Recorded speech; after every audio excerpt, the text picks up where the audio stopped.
Okay, now we should be live. All right, let's hit it. Welcome to the Critical Christian Podcast. We're your hosts, Dan and Justin. We ask critical questions about the Bible and provide mostly questionable answers, although I will defend our answers because I think sometimes we come up with some pretty good answers. Oh yeah, not for these, but the other ones we did. This is just laws. Yeah, some of the laws in Exodus 23 that we're going to be hitting today, I don't know if they're all that exciting. I know, but we got to do them. That they're not. All right, let's do it. Part of the process. Part of the process. So we're just going to jump right in, and you had notes already for literally just the first verse. So we'll read just the first. What? We'll read just verse number 1. You love notes. It's fine. Fair enough. Okay. Let's have it.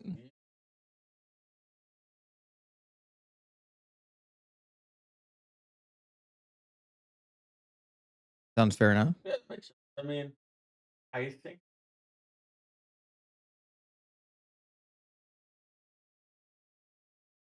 You need, depending on what the penalty is, you need 2 to 3 witnesses. Okay. And so if, hold on a second. There we go. That's what we wanted. I had to get the right screen pulled up. Okay.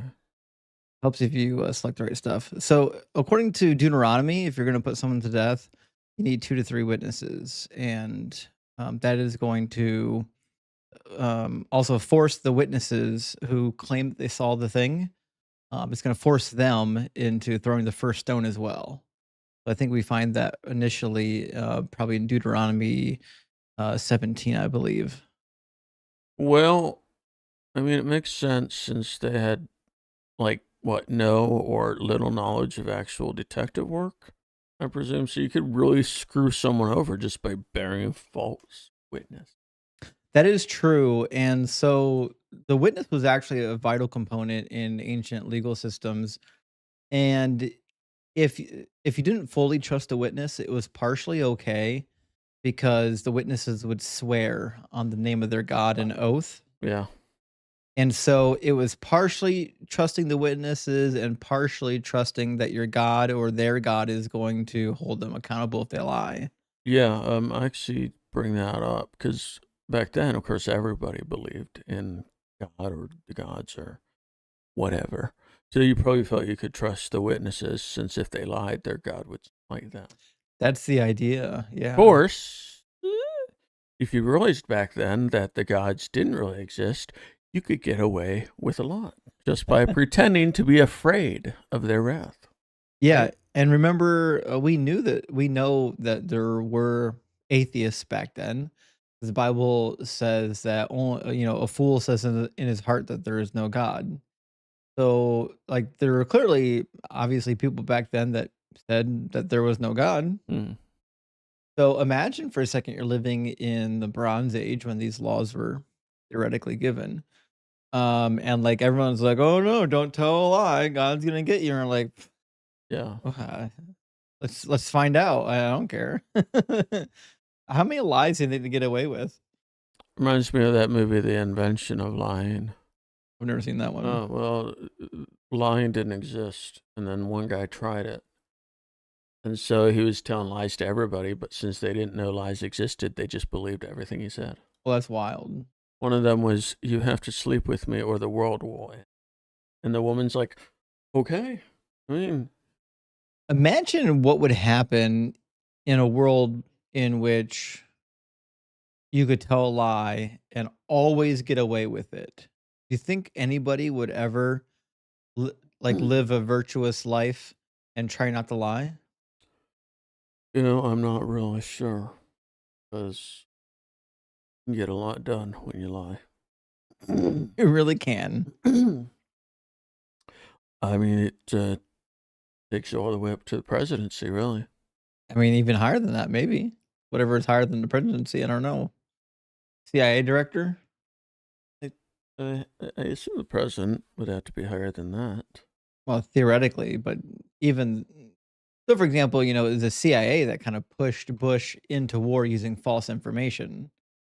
And it was the CIA that assassinated JFK. CIA did a lot of stuff. I don't know if they killed JFK, but they definitely took out Gaddafi, or didn't they? It's possible. I mean, theoretically, and one of the Colombian leaders, they got involved in the Colombian nonsense Yeah, the a while CIA back. sucks.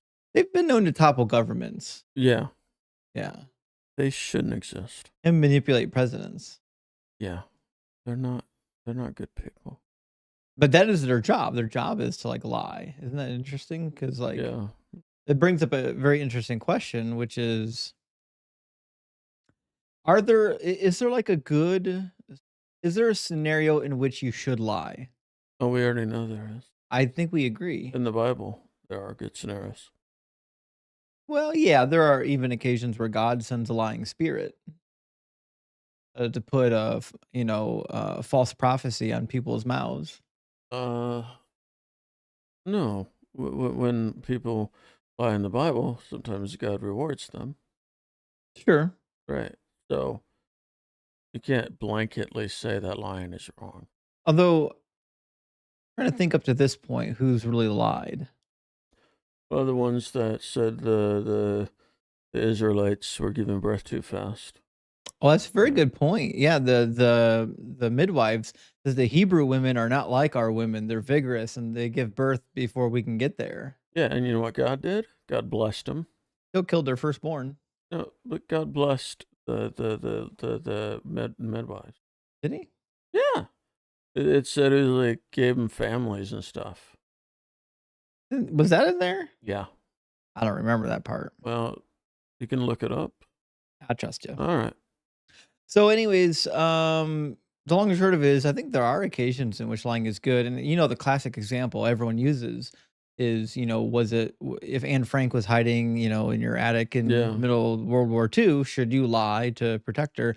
I think most people would say, yeah, of course. I don't know. I was listening to the radio. I told you this, and there was a gentleman who was trying to argue against lying all the time. And Entirely, and they mentioned forever. yeah, and they mentioned the Anne Frank thing, and he's like, "Well, even then, I think you would have been able to find a better way to do it. I'm sure God would have helped you out, so you wouldn't have to lie." What could you have possibly said? Nothing. Some people just don't use their brains. Yeah, I think that was a dumb answer. I think it was a really bad answer, actually. Yeah, I mean, there are multiple instances of lying being the correct move in the Bible, Yeah. which is weird for a Christian to, ignore that. JL did. JL was rewarded for essentially lying to the commander of an opposing army and lured him into a tent and drove a tent stake through his head. And Oh. there's a lot of stories in which in the Bible where there seems to be like deception is okay as long as like the means justifies the end. You know what I mean? Yeah. I think you mean the end justifies the means. Exactly. Okay. Thank you for I was- listening to what I mean and not what I said. I was trying to think if you meant something clever or. No, I okay. didn't. No, I flubbed it. Okay. No, you got me. Go ahead. Anything else before we read the next one? No, that's it. All right, we'll read a long one here in verse 2. All right. You shall not fall in with the many to do evil, nor shall you bear witness in a lawsuit, siding with the many so as to pervert justice. So this doesn't mention a false report, just that you shouldn't side with many people. So I think it's just saying not to be peer pressured into lying on the stand. Yeah, it kind of seems that way. I think they could have added the word evil to the second half of this verse, though. It's weird that you didn't include verse 3 with verse 2, though. It's only separated by a comma. Yeah, I got other things to say. I suppose. What are you thinking about? I got other things to say. All right. I'm a verbose individual. You are quite verbose. That's when you're an English major. That's a thing that happens. Yeah. You should start your own show and just say the name of the show should be "I've got something to say." Yeah. Something like that. And then I'll sit there going, now what? Yeah. You always have something to say until you're on the spot, right? Once you're on the spot, then you freeze. Yeah, I get that. True. Terrifying. Oh, when you're on the spot. It's like when you're watching a debate and you're like all the time you're like, I know exactly what to say. Yeah. Oh, it's such a dumb argument. But the minute you're actually in a debate, like your brain is like turns to spaghetti and Yeah. anyways, I think you're right though. I mean, obviously he's just saying It sounds like no matter what, you shouldn't side with the majority. well, I think what he's suggesting is that you shouldn't side with the majority, even if oh yeah, excuse me, you shouldn't side with the majority when you believe that they're asking you to be unjust. Well, I know there was a sign, um, in one of my schools in school. There it is, and it said, "What's right is not always popular. What's popular is not always what's right."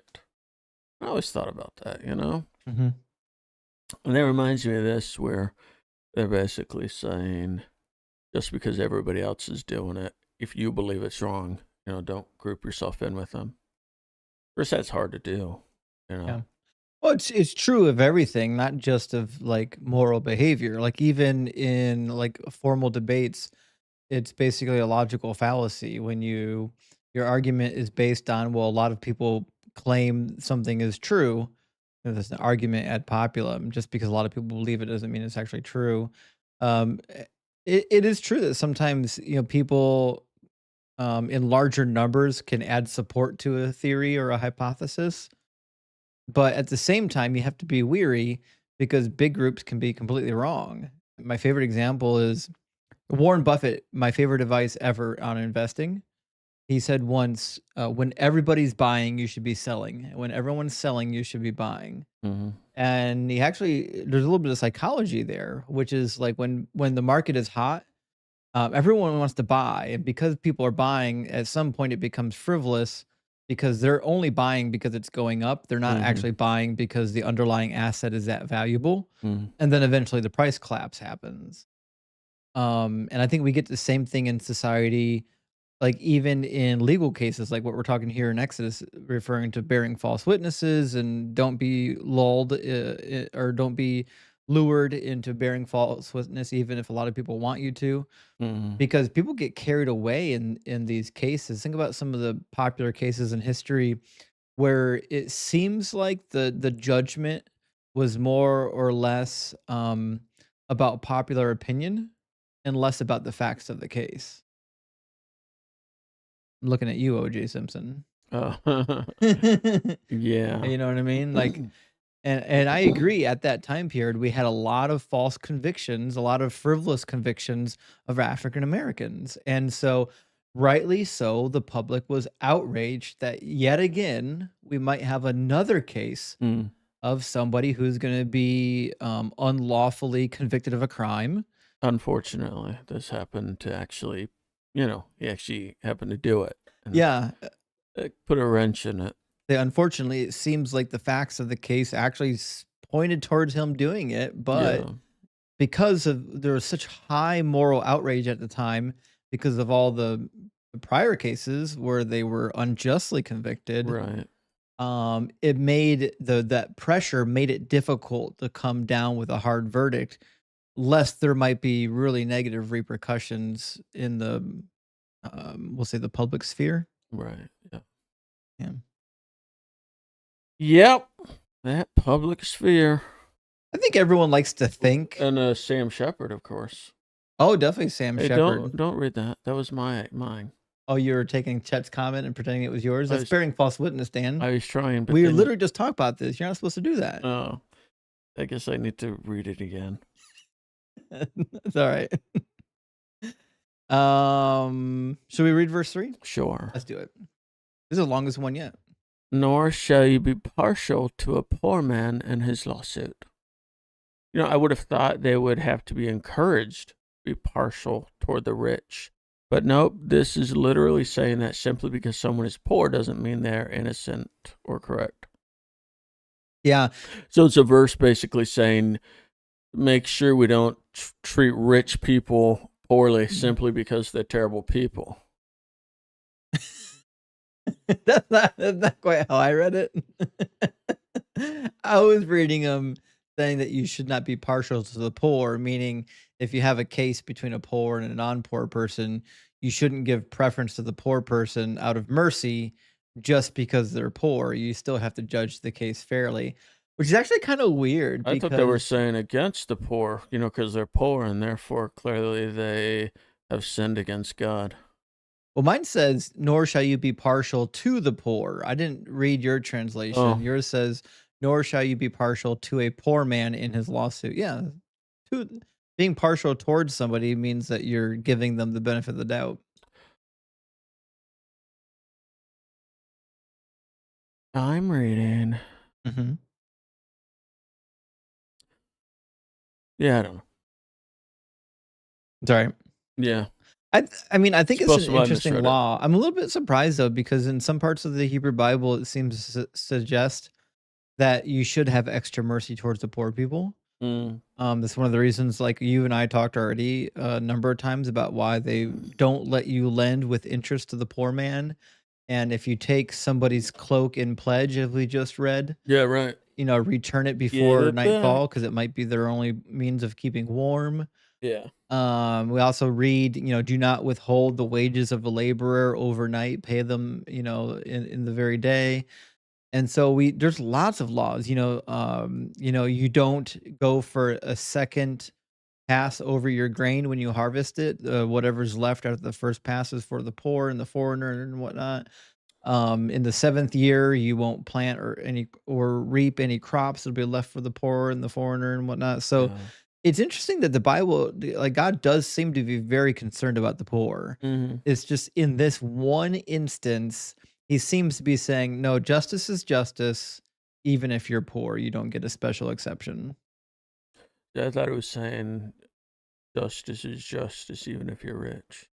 I think it was the opposite of that. Wow. That'd be better if he said Right? justice is justice, even if you're rich. Yeah. But I don't think that's the way I'm reading it. Just seems weird because, poor people need to get breaks. I agree. I think if you truly are poor, then I think we need to give you as much break and safety net as possible. Mhm. Because most poor people aren't poor because they're bad. Right. There are some people that end up there because of drugs or gambling and things like that. But even that, those are addictions. Those are things that really, with the right therapy, they could get out of it. It's Mhm. not like that they're bad people. Yeah. Obviously, you and I both know that bad people do exist, Oh, yeah. but They're in the yeah. government right now. That's right. Most of them aren't poor. Most of them are actually quite wealthy. Yeah. I mean, credit where it's due. There certainly are a lot of Democrats that have made a lot of money in Congress. Nancy Pelosi, Right. looking at you. So, I mean, I'm not just saying Republicans are bad. They are. But Democrats, I Right. hate that stuff. I get it. I I'm hate with the you. stock market. We should stop it. I like the stock market. I don't. Why? It's just for rich people, isn't it? No. I like it when you turn on the news and they're like, all right, today the Dow went down 100 points or whatever, as if that matters. It does. No, it only matters to rich people. No. Doesn't matter to me. No. Has literally no effect on me. Just because you failed to invest your money doesn't mean other people haven't. Yeah, but only rich people invest money. I was investing my money when I had way less than what you and your wife are making. Yeah, but that's different, isn't it? No. You're the outlier. No. We're not talking about outliers. No, most people are investing their money through 401ks and mutual funds or on the stock exchange. Mm. In fact, the vast majority of people that are actually saving money are doing it via 401k through their work, and they're all invested in the stock market. So if the stock market goes down, everybody's screwed? Well, they're not screwed, but they have a temporary loss of wealth until it recovers. Mm-hmm. Well, I disagree. All right, let's continue. Okay. I think we could do without the stock market. I mean, but it shouldn't be illegal. I mean, no one's forcing anyone to participate in it. It should be illegal because there are just way too many ways to game the system. But it's voluntary. No one has to do it. No one's forcing you to do it. Seems like you are, if that's where you're putting all your retirement stuff. You don't have to put it there. You don't. It's voluntary. Well, what are you going to do? Just die poor? Invest in real estate like my father did. Also bad. That's great. One of the best investments ever. Well, yes, for the investor. What about the investee? What about him? It's not There's nice. no investee. Well, it's the people that try to buy the property and then, rent it and live off of it, pay the rent. You know what I mean? You mean the renters? Yeah, that's Well, what I said. no one's forcing them to rent. Oh, nobody has to. No, nobody has to live somewhere. Is that what you're saying? They could buy a house. People can just buy houses now, even if they can't afford to rent. That's pretty common. Really, you better figure out what bank that is. My mortgage is cheaper than what I was paying for rent. I know, and that's true for It's a lot of. literally cheaper to buy a house where we live than it is to rent one. I'm aware of this, but it's harder to get a house because you have to get a mortgage, and you need to be approved for that. Yeah, what do you need to do that? Or people are not approved for I'm mortgages. saying, what do you need to get a mortgage? I mean, what qualifications? Typically, all you need is like a job. Yeah, I bet that's not true though. You need a job and not like a bucket of debt. Well, I think that's not true. Sounds like a personal issue to me. Sounds like no true Scotsman is in play. Sounds like you need to find your bootstraps. Sounds like you're talking about the broken mirror fallacy. Not a fallacy. The broken mare. What do horses have to do with this? Mirror for looking into. Oh, I heard broken mare. Oh, but I also meant broken window. So broken window fallacy. Oh, come on. All right, let's go. Your endless stream of made up fallacies are at least entertaining. Thanks, but all right, verse 4. Let's have it. If you meet your enemy's ox or his donkey going astray, you shall bring it back to him. So this is suggesting that where am I? All right, so that if you see a wrong being done, it is your duty to right it. Just walking away doesn't absolve you simply because it's not your animal. I agree. I find that this law and a couple laws in this chapter are really kind of like social responsibility. You kind of are your brother's keeper. Mm. You know what I mean? I get it, yeah. Like, if you can prevent something from happening and you don't do it, then you're a complicit, and there may be some guilt there. I assume this doesn't work for God then. This is just for humans, right? Clearly, Okay, God always gets to play by different rules. Okay, got it. All right. Verse 5. If you see the donkey of one who hates you lying down under its burden, you shall refrain from leaving him with it. You shall rescue it with him. Yeah. What's really interesting here is the translation I have says, when you see the donkey. Okay. But reality is, your translation probably is correct. A lot of times in the NRSV, so if you're reading passages in like the NRSV, sometimes it'll say when rather than if. The Hebrew word im is usually what you get at the beginning of these sentences where it says if. I don't know why some of the translations will translate it as when. I don't know. It's weird to me that some of these translations do it. Like, I know if I had the translator in the room with me, he or she could probably give me a reason that was why they did it. That was very clear. Mm-hmm. But I've seen this a lot, and I don't know why they just feel a need to insert when. But like in the English language, are there occasions where we say when the underlying text actually is if? Well, actually, that's on a lot of Magic the Gathering cards. Okay. That's a really big one. Okay. They actually used to have it say if. Really? Yes. Yeah, I guess maybe it's just my own brain, because in my own brain I'm feeling like when feels more like an instruction. Like, when you do this, it for some reason it feels different than if you do this. Well, when feels like it's going to happen. Exactly. When seems more solidified. Yeah, it'll happen. You don't know when, but it will. Right. If is like maybe. Right. But, I mean, the yeah. Hebrew is key, and I don't even know what he's saying. Actually, that was a Hebrew word. Because he's got it here. It says the Hebrew is key, not im. Well, that's a little different then. He means typically for or because. Sometimes it can be a clause uh, of just we'll say generic dependence. And if that's the case, if it uses key, then I could see why they would put when in there. I was just reading a text recently though where they were using eam for when. That was in Isaiah 53. We see that I think in like chapter 53, verse 9-ish. So I was curious if they did it here. I didn't actually look it up in Hebrew. I just thought it was really interesting because we see it so much specifically with this translation, and your translation of the same verse 4 says, "If you meet your Mhm. enemy's ox," which is really interesting. But thanks for the clarification, Chat. I was on the path there, thinking we should look it up. So I'm glad you looked it up for us. Always count on Chat. Yeah, good looking out.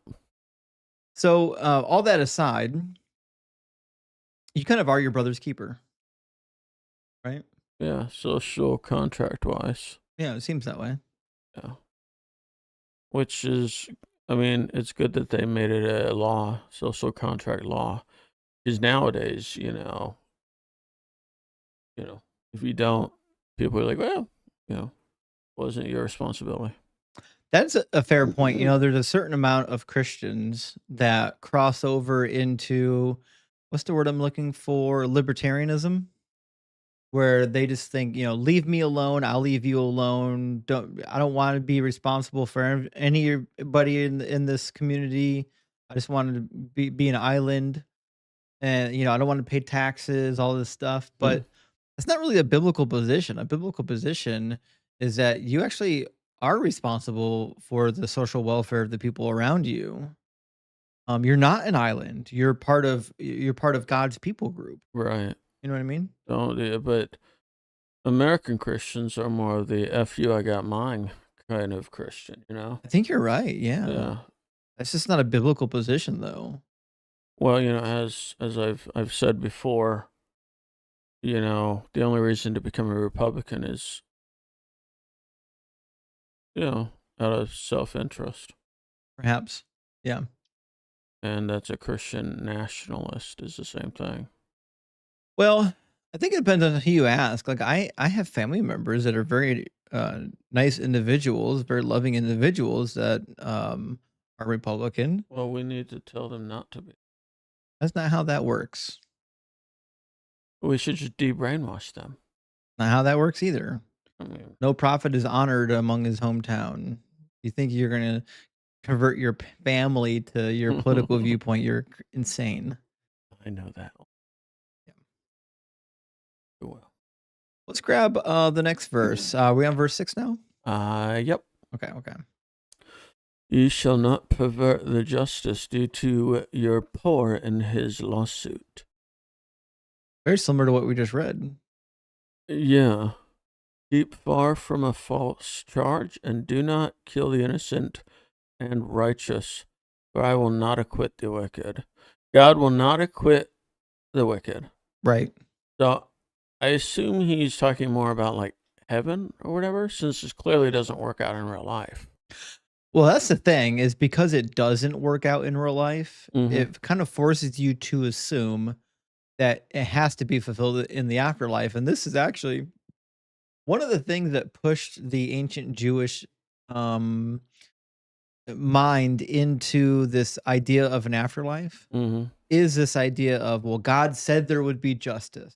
Mm. And since there's not justice, it must mean that it's going to come after death. But in reality, what it might mean is just that they again, assumed that their God or gods or whatever would exact punishment right away. Right. And since they didn't, that person must not have been guilty, It could mean that. right?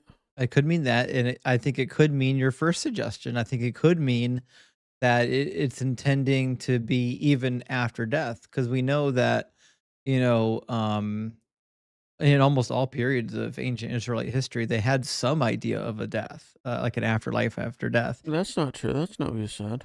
Yeah, You it just said wasn't heaven and hell. it was what the purgatory Sheol. or Sheol. Yeah.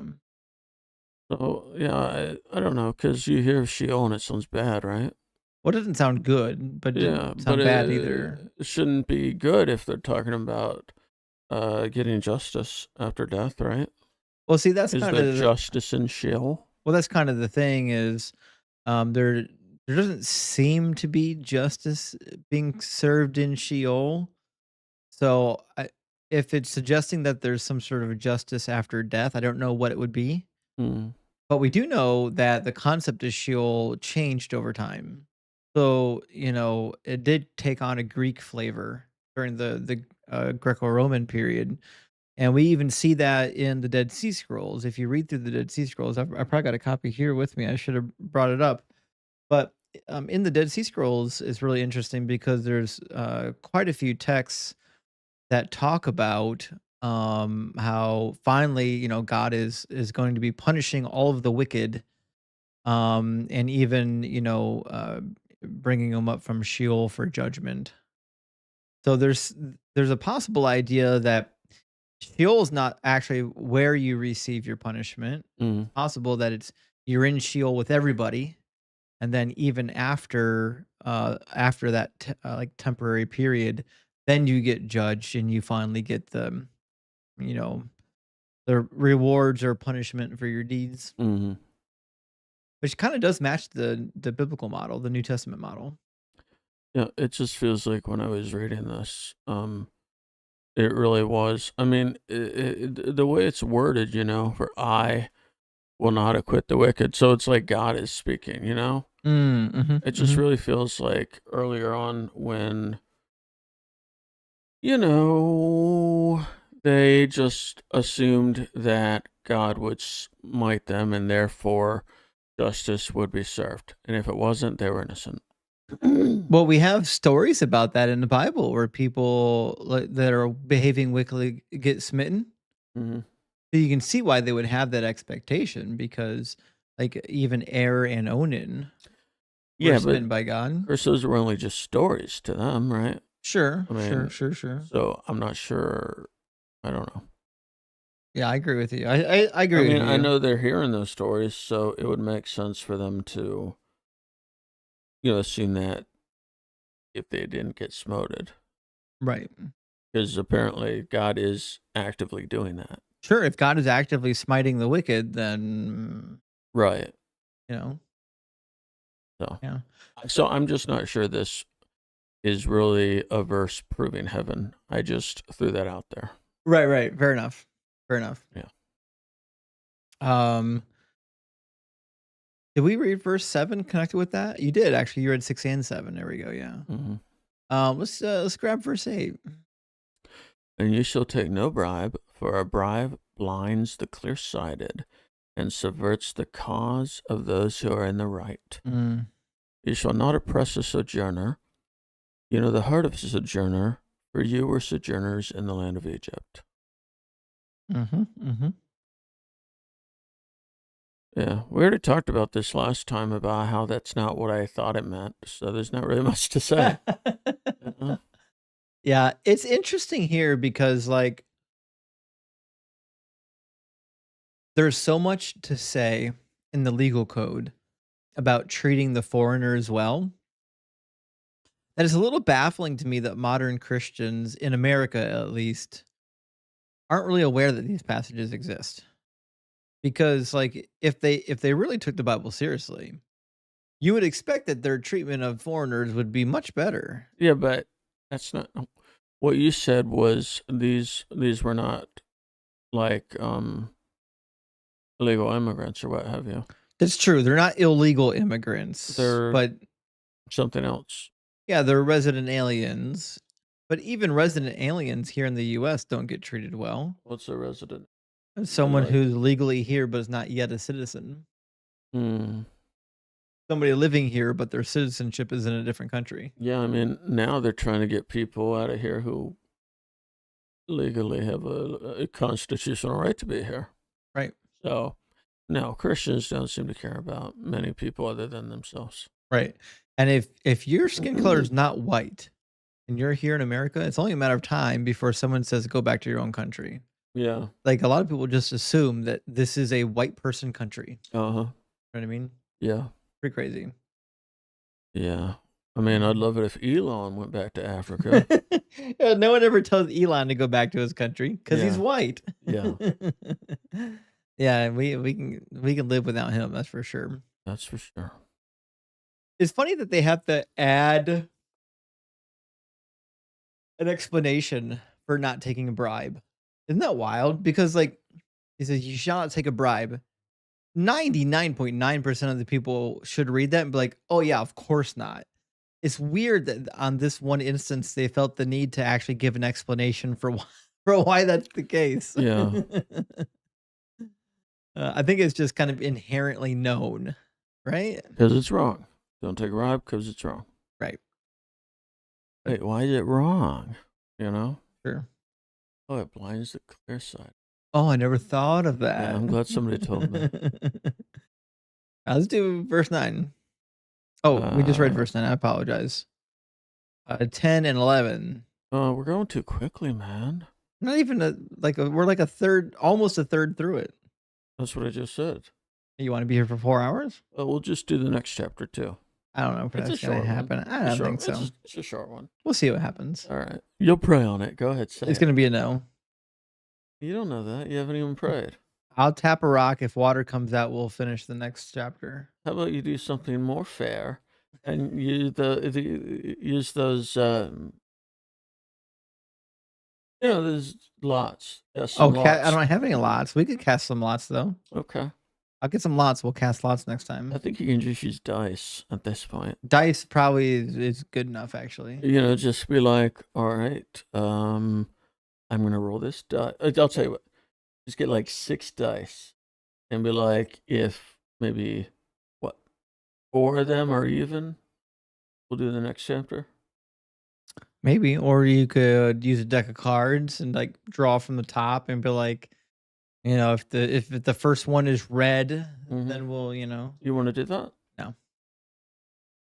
What if there were 6 dice? See, because what's going to happen is it's going to take us 2 hours to get through this chapter, anyways, and then you're going to want to spend another 3 hours on the next chapter, and that's not going to happen. I'm just saying, what would happen if we took 6 dice? And I said, okay, if they are all even, and then they became even, what would happen then? I don't know. It seems like it would be a rare occurrence, but I still wouldn't go into the next chapter. Oh, no. Yeah. If Chet says, do another chapter. If he says, don't, then don't. Maybe. I'll pray about it. You'll cast lots. That's more fair. There's like 30 verses in a chapter. Just read the next 2 verses. Fine. For 6 years you shall sow your land and gather in its field, but the 7th year you shall let it rest and lie fallow, that the poor of your people may eat, and what they leave the beasts of the field may eat. You shall do likewise with your vineyard and with your olive orchard. Dun, dun, dun. This is kind of nice. Poor people get to eat once every 7 years. That was my thought. I hope they haven't died by then. What are you supposed to do in those 6 years? Save it up, I guess, which seems unlikely, right? I mean, it's the thought that counts, but 6 years is a long time to be waiting for That's food. a hell of a 7th year, though, man. Could you imagine? Be living it up, get a huge bill, People lose their mind at year number 7. Yeah. I suppose if it's grain, you can store the grain somewhere in like a dry place and with I don't know. Right. I don't think how are they gonna do that for a whole year? That's a big silo. You can make some aged beer, maybe. That'll hold off for a while with enough alcohol. You can age it for a while. And put it in jars, seal it up, and bury it. Oh, they don't need to eat. They'll just drink beer. I suppose so. I mean, listen, it's great. This is a great law. It seems to fall short of what's actually needed. Well, that's what I was thinking. Why don't we just not let people own vineyards or olive orchards? Wait, what? They should all be communists? Socialist. I don't know why you say communist, like whatever. My point is, why do we have to pass laws to make sure the poor get fed? Because people are inherently selfish and they'll turn a blind eye to the poor. Yeah. Well, then let's not let them own things that should be for everybody's good. Who's gonna own it? I said nobody. Well, who's gonna farm it? Everybody. So socialism. Yeah. Who decides who farms? People that want to eat. So it's gonna be a cooperation. Yeah. Try it. See what happens.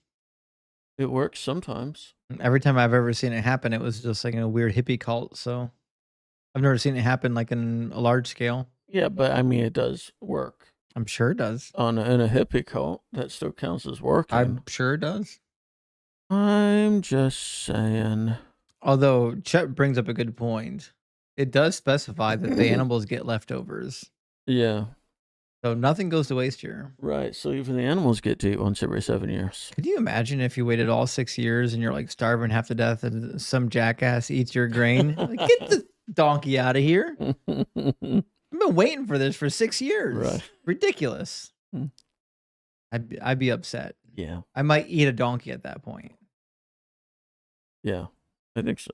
I remember the Jack and the Beanstalk episode of like from the old like Walt Disney Mickey Mouse Jack and the Beanstalk cartoon Sure do. where they're like splitting a bean Oh, yeah, right. in like 3 different pieces. Yeah. They're like looking at the emaciated cow out there, like I'm gonna eat that emaciated cow. That's year number 7. That's what's happened here. Is year number 7. So don't buy magic beans even in year 7, guys. It's not gonna work out for you. Yeah, it sounds like the Israelites are no better than any other group, that they have to have these laws to protect the poor. That's a great point, but first of all, you're right, but second of all, God knows that. Okay, so God says in Leviticus, He says, follow these laws to be holy as I am holy. Do not be like the nations that I'm driving out before you. So the goal here is that God wants them to be holy, and in doing so, they'll be better than the other people. But they don't know how to be better than the other people. The only way of being better than the other people, according to God, is to follow God's laws, because God's laws are better than the laws of those other people. Yeah, but we already know that you don't get morality from religion. Not according to the Bible. I know, but according to real life. Well, yeah, sure, maybe according to real life, but I think the biblical take is that it's the laws that God gives you that makes you better. Like Deuteronomy 12:28. Be careful to obey all these words that I command you today, so that it might go well with you and with your children after you forever, because you will be doing what is good and right in the sight of the Lord your God. I think the general idea is that like if you follow my laws, you'll be doing what is good and right. But like you wouldn't know otherwise unless you had all these laws. I just feel like that's not true. Maybe. I don't know. I just feel like there's innate morality in everybody. I think in most people, I when it comes to the question of are people generally good or generally bad, I'm a little more optimistic. I think most people are generally good, but I think the bad people are typically so horrific that there's like a lot of like it's easy to look at the worst in society and start to believe that more people are like that. Oh, cool. I mean, be fair. In America, at least, there's a lot of worst of society. There's like what 73 million of them. There's a lot, yeah. And especially if you deal with the hardest parts of society, like if you're a police officer or like a probation officer or a social worker or like you work for CPS or like anything like that, or you're like a judge, you tend to see more of the worst and less of the best. But in my experience, I think there are more good people than bad people. But that's super anecdotal, It's possible a lot of the bad people are just stupid. Oh, that could be. There's a lot of bad people that really aren't that bad. They're just dumb. Which brings me to one of my favorite quotes. Never attribute to malice what is better explained by incompetence. Mm-hmm. I get that. Yeah. I think that holds for a lot of people. Mm-hmm. Yeah. Should we read the next 2 verses? Can you imagine America doing something like this 7-year deal? Oh no, America would never. they'd say this is communism, but they say that about anything. When they tried to do integrated schools, they called it communism. When they tried to end segregation, they called it communism. Mm. Everything bad is just communism. You know how I can tell a Christian nation is not a Christian nation? Hmm. Because they call themselves a Christian nation. Interesting. Go on. I mean, you're judged by your actions, not your words. Fair So enough. you shouldn't have to tell people you're a Christian nation. People should be able to know. That's a good point. And I've said this before too. Like people that constantly say, "I'm not a liar," Yeah, they're probably a liar. right. Like you don't have to declare. People that always say, "I'm really cool," or "I'm like really strong," or like anytime people are say they really are something, Yeah. you're revealing the fact that Mhm.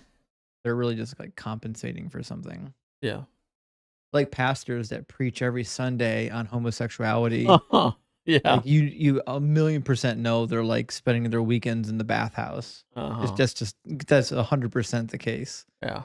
Normal people don't decide to preach on that topic every week. Right. So, but yeah, verse 12, eh? All right. 6 days you shall do your work, but on the seventh day you shall rest, that your ox and your donkey may have rest, and the son of your servant women and the alien may be refreshed. Mm-hmm. So there's one day out of the whole week where you don't have to break your back all day long. Surely that'll be enough to keep everybody happy. Yeah. Right? Yeah. I mean, especially back then, it seems like you do a lot of work just to exist, to survive, right? You know?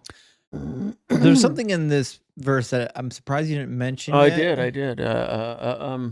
But I suspect it's because your translation is different. Fine. What is it?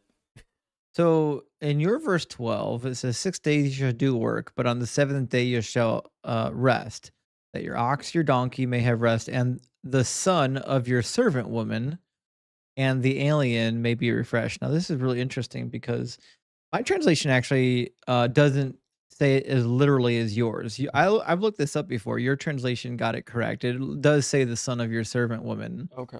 My translation does something really interesting where it says your homeborn slave. And I think both translations are technically correct. I think one is just more literal than the other. But basically, what it's suggesting here is that this is a permanent slave. This is not a temporary worker. This is not a indentured servant. God is literally saying that, there is going to be a reprieve on the seventh day for your permanent slave. Mm-hmm. So, yet again, we have another reference in the Exodus laws referring to permanent slaves. So, I think it's hard. It's hard. I think it's going to be hard for apologists to actually read all the text and to try to say silly things like the Bible doesn't actually endorse permanent chattel slavery. I mean, that's probably why Christians nowadays, aren't as against slavery as they could be. Yeah. Yeah. The Bible never condemned it. And I know what they'll say. They'll say, well, the letter of Philemon, but the same guy, Paul, who wrote the letter of Philemon, also instructed slave owners to treat their slaves fairly when he could have just said, slave owners don't have slaves anymore. Right. You know what I mean? He didn't. Nope. Nope, he didn't. But that being said, isn't it interesting that the ox and the donkey get a day of rest too? I mean, it's nice of them. Do they need it? I'm not really sure, if they're gonna realize, oh, sweet, I got a day off, Right. Do they get like the muscle aches like we do when we work real hard all week or Yeah, I mean, they probably do. yeah. They got muscles probably aching. I mean, I'm sure they appreciate a day off. Yeah. Yeah, I think they probably do appreciate a day off. What do you think they do on their day off? I don't know. There's probably a funny answer here. I don't have an answer. I'm just I curious. assume they just chill. Okay. Sleep a lot. Sure. I could see that. That's what my cat does on her days off, which is every day. Yeah. Yeah. Yeah. I could see that. Wouldn't it be nice to be a cat? Can you imagine just being a cat? Would be nice. It could get boring every now and then, but Oh no, it could get boring sleeping for 18 hours a day. But they don't sleep because they're bored. They sleep because that's how their makeup was, you know? So if we need to sleep 18 hours a day, I think we just enjoy it. right. I don't know if I could do that. My cat meows a lot for food. A lot of cats do, yeah. But my point is I can just get food. Sure. And so I bet that's annoying. Right. Having to always beg people for stuff. Okay, so here's the thought. Mm. You rest on the seventh day. It's a Sabbath day, okay? There's no work on the Sabbath, not even for the animals. Is feeding the animals work? No. I don't know. No, I'm telling you it's not. Because on the farm, it's part of the job. I think we're trying to follow the spirit of the letter. Okay. Because otherwise, weren't they saying that pretty much? Like, remember, like in the New Testament, they were trying to figure out how you're supposed to deal with the Sabbath, and there were laws upon laws upon laws to determine if you were allowed to, like make your bed or something. Right. Yeah. You know? And I just don't think that's what this law is for or what it's meant to be for. Fair enough. I agree. I mean, it did mention you weren't supposed to make yourself food on the Sabbath, right? Didn't it? They were supposed to save it from the night before. Yeah, you're supposed to prepare it the night before. Yeah, so it could be the same for the animals. But I mean, then they just prepared it the night before. But I mean, they still have to give it to them, so. Sure. There are some things you have to do. Well, regardless. What's interesting here too is it also provides a day off for the resident alien. So the resident alien is refreshed. Yeah. Which seems to be suggesting that the resident alien here is kind of a hired laborer. Because why else would they need a rest? I mean, they could own their own land for sure. I don't know. What's a resident alien? Just somebody that has a citizenship outside of your country that is currently living in your country. Why would they not get a day off? Well, that's what I'm saying. I think the suggestion here is that they must be working for somebody in the land. Right. So like a hired laborer. Yeah. Right. Because otherwise, if they're not working for somebody, I mean, they could just take any day. They can take 5 days off if they wanted. Yeah. Right. So they might just be foreign born employees, kind of like how we bring in people to work our farms. Right. Yeah. Yeah. I wonder if they paid them as little as we do. I'm sure it was not great. Yeah. That's why it says in the Bible that you can't withhold their wages overnight. Because they need those now. If your job if you're getting paid so little that you must get paid by the day, it's not much. It's your daily bread. Yeah. An awful existence. Times were tough back then. They really were. Still are. That's why, Genesis, the ground was cursed so that you would work by the sweat of your brow. Seems unnecessary. It does. Yeah. It does. Well, let's read verse 13, eh? Sure. Let me try it again. Pay attention to all that I've said to you, and make no mention of the names of other gods, nor let it be heard on your lips. 3 times in the year you shall keep a feast for me. You shall keep the feast of unleavened bread. As I commanded you, you shall eat unleavened bread for 7 days at the appointed time in the month of Abib, for in it you came out of Egypt. None shall appear before me empty-handed. You shall keep the feast of harvest of the first fruits. I really lumped a whole lot of verses together there. What was there to say? It's not very like you. Lump a bunch of unrelated verses together. These are all the same. They're just talking about different holidays. Fair enough. Well, verse 13, clearly we've heard before. Don't have any other gods. Right. There's nothing to say there. Right. And they're just talking about the feast, making sure people don't forget, the feast of unleavened bread. We Went over that a lot. But verse 13 again. Okay, let's. All right, let's go back. Okay, the thing is, it's not like the other verse that we got. I mean, the theoretical 10 Commandments, where he says, "You will have no other gods before me." Here he's saying, like, you can't even say their names. Mm. It's like, do not let them be heard on your lips. Don't even talk about them. Well, I'm sure that's just one of those, hyperboles. It's like an idiom. Yeah, that's it. He's just saying, I don't want you talking about that stuff. Think about it. Because otherwise, it's Yeah. kind of like, being in like a gulag or something. Like you say the wrong word, and Well, the all-knowing ears and eyes are there Right. to snatch you up. yeah, I don't think that's what it means. Yeah. It's just reiterating, hey, I'm your God now. Sure, fair enough. All right, sorry, we were on verse 14 and 15, right? I don't know. Are we? Yeah, well, 3 times a year you will hold a festival for me. Listen, I'd go to 3 festivals a year. But God is basically commanding them to party. I mean, that's kind of a cool religion. Well, do you think maybe chapter or verse 13 says that don't look it, don't look. That's mine. Look at what? Oh, nothing. What's going on over there? I have no idea. Do you think verse 13 would imply that? I know you're just reading from Chet's comment. You know what? Maybe next time I'll just have Chet text me. He's not going to do that.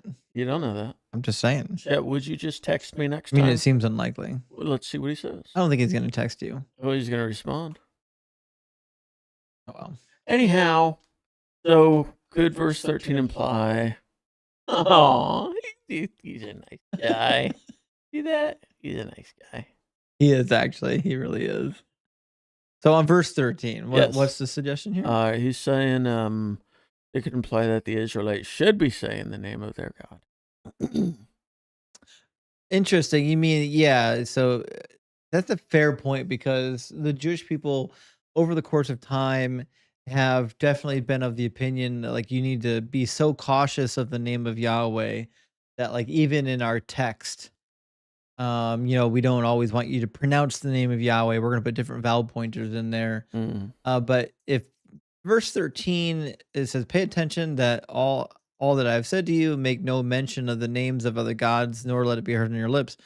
Well, the implication of that is like, well, obviously my name can be heard on your lips. There's not these other gods.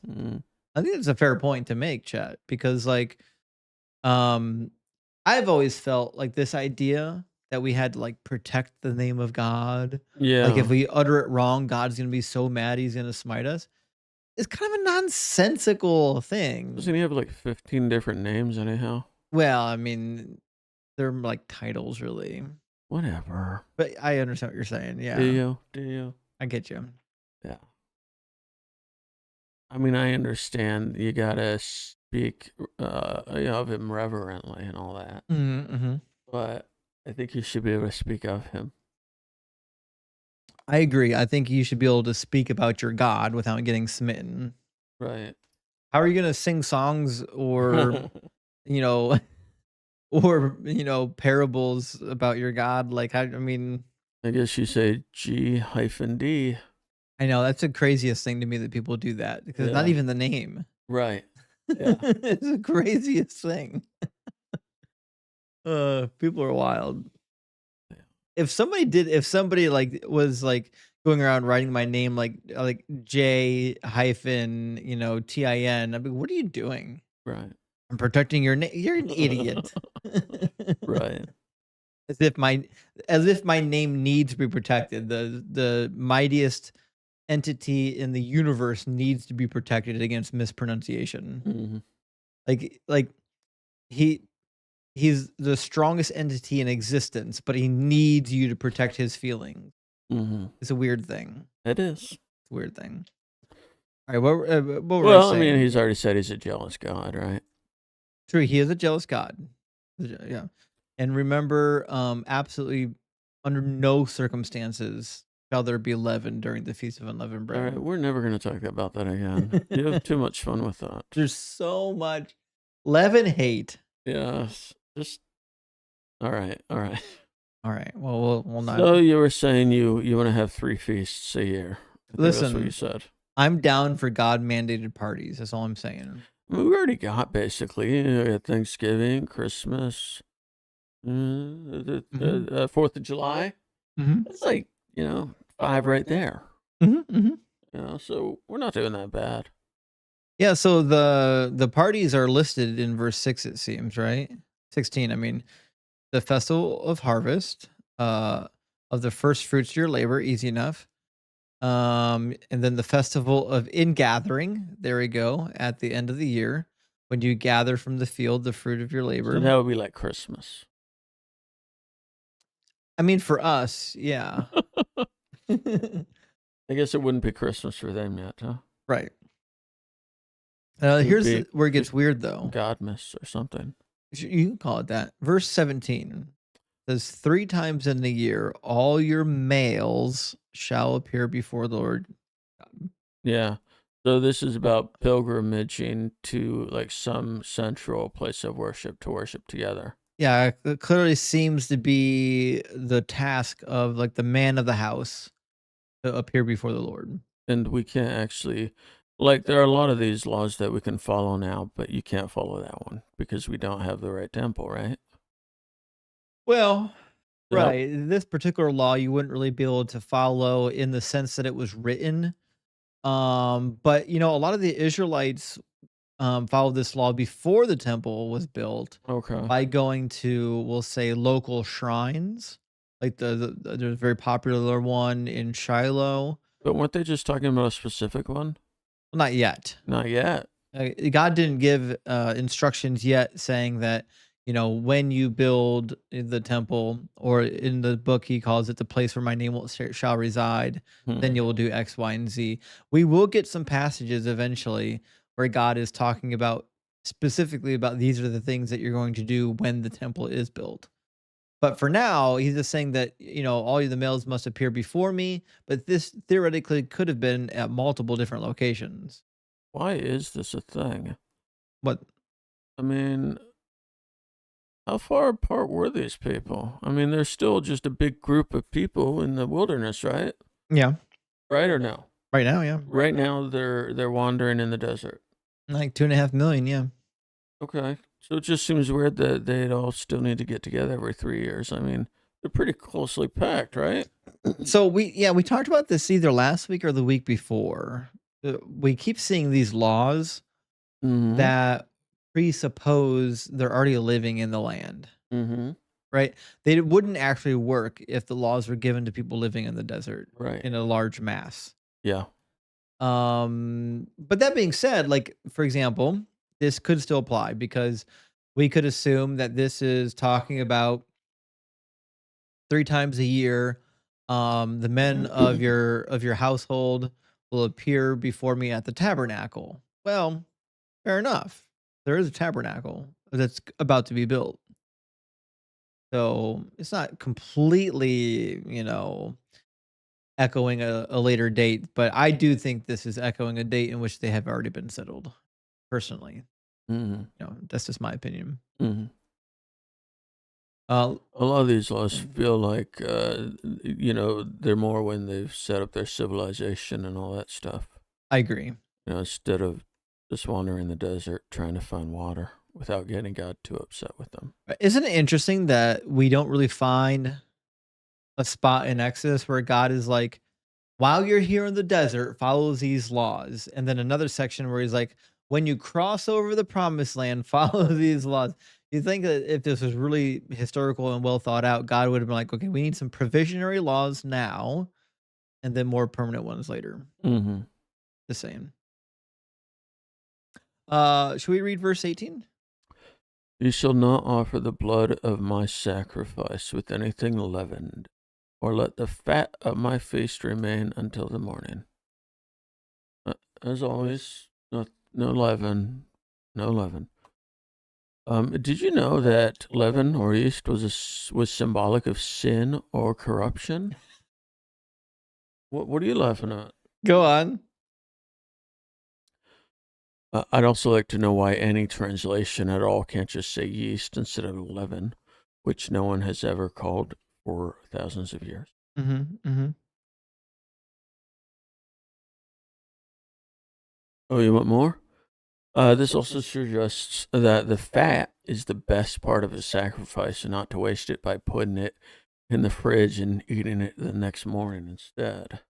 It's funny because now, don't we try to get rid of the fat because it's gross? Yeah. Did people eat the fat back then? Yeah, people definitely would eat fat back then. We don't eat that. We were like, ew, fat. And we kind of get rid of it. But that was where all the flavor was I don't think that's true, right? back in the day. Well, how did the flavor live now? What do you mean? Well, because we don't eat the fat, right? Well, some of us, but we season it. They Season didn't the have fat? they didn't have seasoning like we had. No, like ketchup.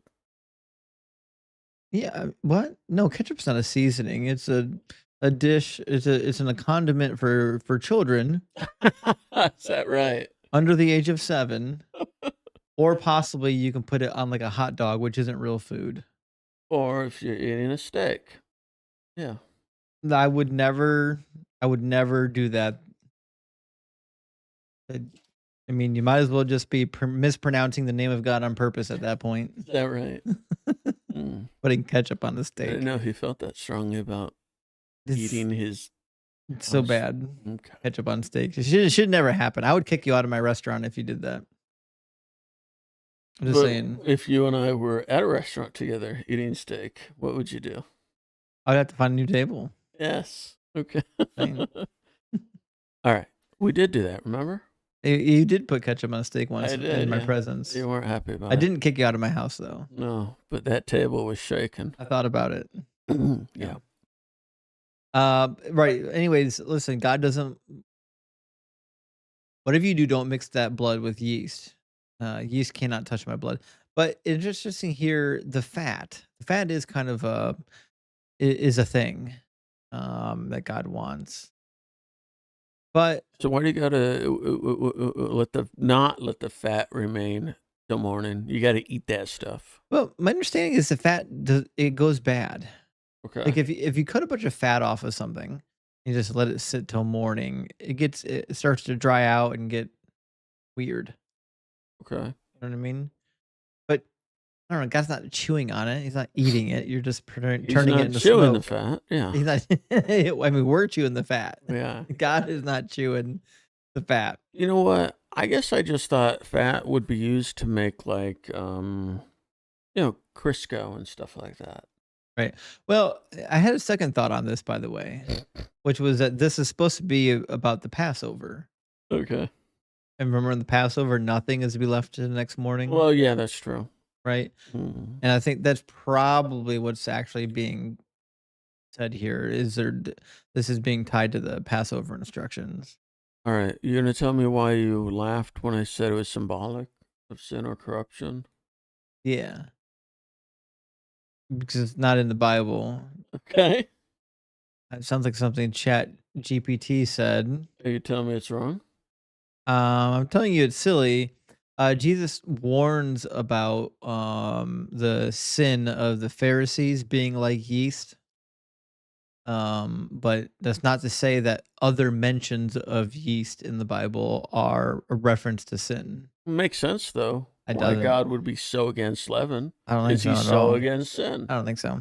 I mean, it makes sense. No, he's got a yeast allergy. We already covered this. Okay, I don't know why I think. Now remember, he doesn't eat the offerings. He smells them. They're a Right. pleasing aroma. Right. If you get a bunch of unburnt yeast floating up in the smoke, he's gonna get in his nose. He's gonna be sneezing all night. Well, it's an interesting, terrible point. Just saying. All right. All right, we're at verse 19. Yep. Okay. The best of the first fruits of your ground you shall bring into the house of the Lord your God. You shall not boil a young goat in its mother's milk. Right. This is a weird place to divide a verse, isn't it? This is a strange one. So apparently, this was a pagan ritual at the time, or something. So either way, it's weird to include this as if they were doing that, right? It feels like one of those Confucius says deals where it's all pithy and wise. You know what I mean?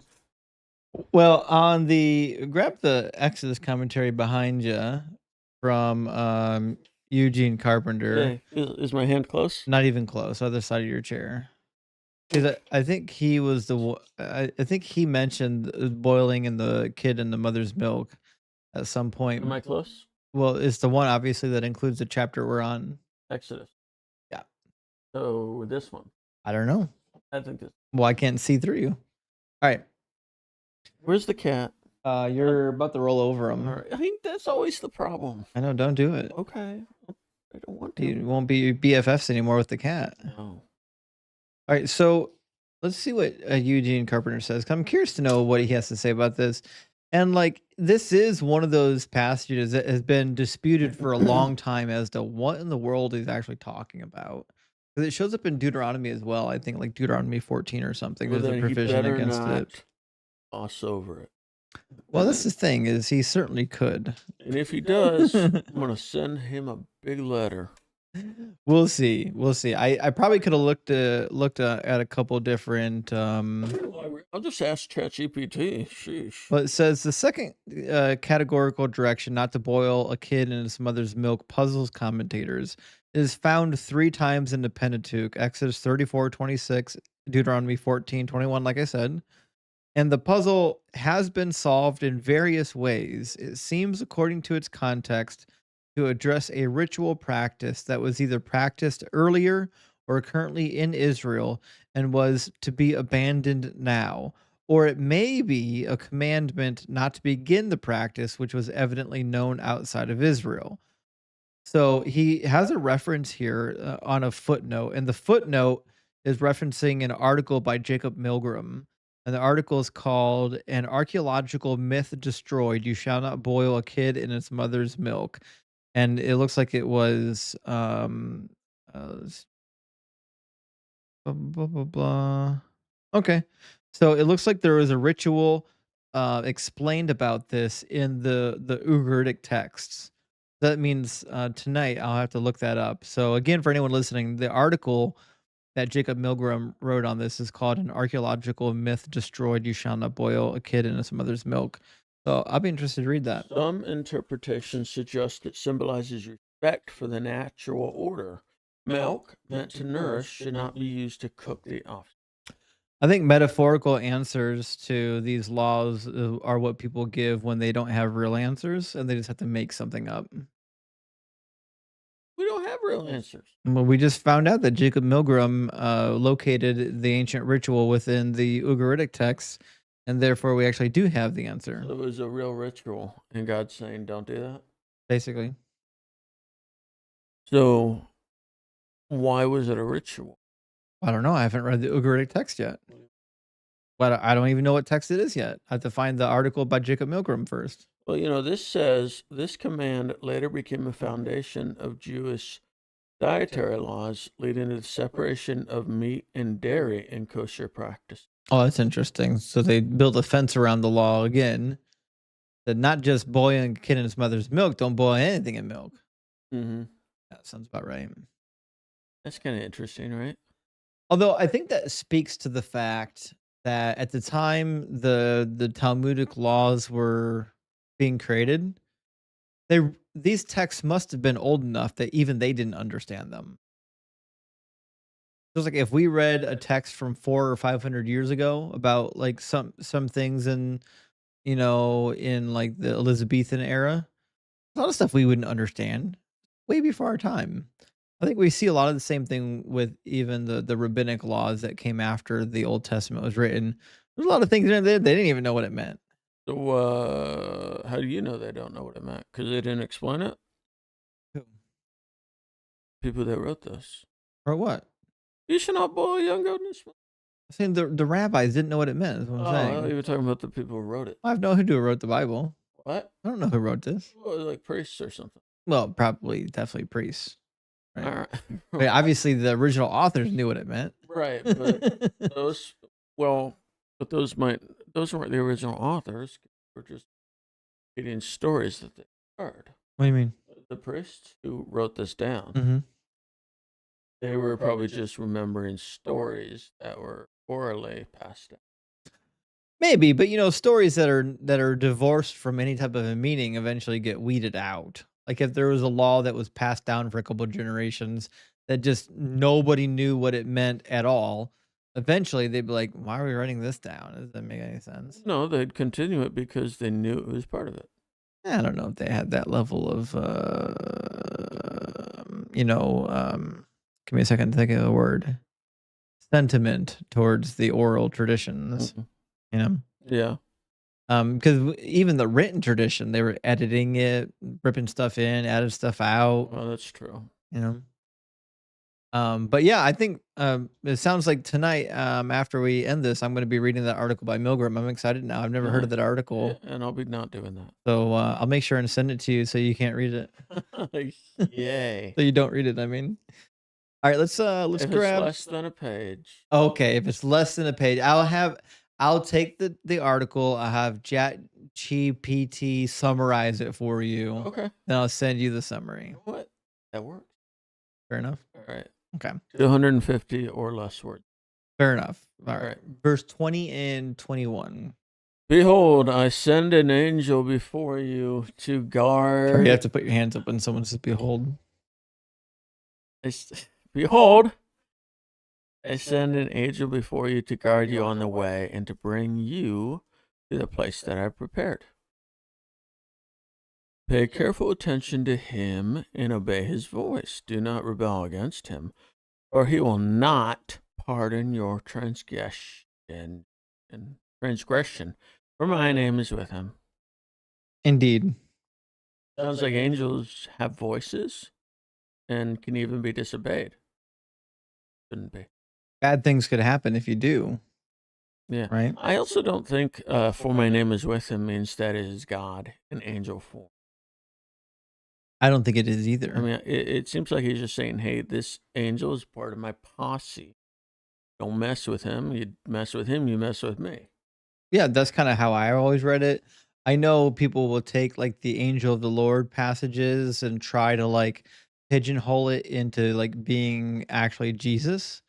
A lot of attention has been paid recently to the angel of Yahweh.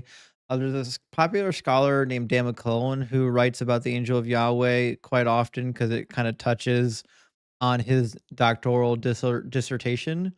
So he has a lot to say about it, but also even conservative Christian scholars seem to kind of agree that the angel is somehow manifesting some presence of Yahweh, but isn't actually identified with Yahweh.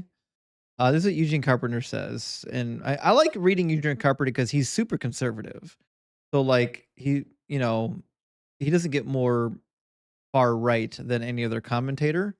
And so it's like a good offset of my position. I'm usually pretty liberal. Okay. Does the emphasis shift on how Israel is to relate to the messenger? Take great care, demands the same watchful care from Israel towards the messenger that the messenger gives them. Israel's past rebellion against Yahweh caused him to watch them carefully. Therefore, he has placed his full authority in this messenger guide. So even Eugene Carpenter, a conservative Christian, is saying this is not Yahweh. This is a messenger of Yahweh, and he's placed his authority on this particular individual. Mhm. It's not that it's a manifestation of God, it's a manifestation of God's authority. That makes sense. Mhm. It also suggests that angels are not inherently scary looking. That's a good point. I mean, like, I feel like if you saw a wagon whale with multiple eyes, you know, you'd probably not have to worry so much about it being disobeyed. Yeah, You just Ezekiel's be like, angels, huh? Ezekiel's vision. Yeah. Yeah, yeah, yeah. Fair enough. Yeah, it's interesting. There's a lot of occasions where angels appear and people are immediately frightened, but this, we're not really told that he appears here because he's just saying that the angel is going to appear. But it's interesting that he doesn't say anything like, don't be afraid of him, Mhm. right? He says, hey, the angel's going to Yeah, show don't up. a lot of angels say that? Yeah, a Don't lot be of, afraid. don't be afraid, right? Yeah. Which is really weird because, like, if you live in a society where they believe in these divine messengers and they believe that there are gods and spirits everywhere, you really wouldn't be alarmed if one showed up. If you live in a society where most people don't believe in this stuff, and then one shows up, yeah, you're gonna be, need a pair of depends. Yeah, I don't know if that's true because even if they did believe it, I mean, obviously none of those gods ever showed up because they weren't real.